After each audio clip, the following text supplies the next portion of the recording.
Jón Þór Þorsteinsson var auðvitað í markinu í fyrri hálfleik og varði bara vel. Haukar og Fram mættust í stórleik þriðju umferðar. Haukar unnu Val í síðustu umferð og Fram var með 1 sigur eftir tap í fyrsta leik. Á endanum skildu liðin jöfn eftir dúndurleik. Það var ekki auðvelt verk hjá Stjörnuna að mæta IBVF í Eyjum. Garðabæjarliðið hafði tapað báðum leikjum sínum. Leikurinn var spennandi, en IBVF sigldi fram úr í lokin með frábærum endaspretti. ÍR tók á móti Íslandsmeisturum Vals. Breiðholtsliðið hefur farið feikilega vel af stað. Valur hefur hikst af. Það var hins vegar engin spurning hvorum eigi sigurinn lenti. Valur lék sér að ÍR og vann stór sigur.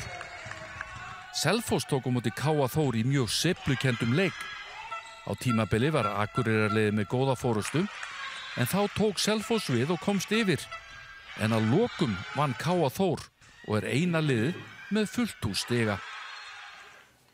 Já, góð ferð þarna á Selfoss hjá KA Þór og 14 marka sigur Íslandsmeistarana, jafntefli á Haukum og Fram og IBVF vann Stjörnuna.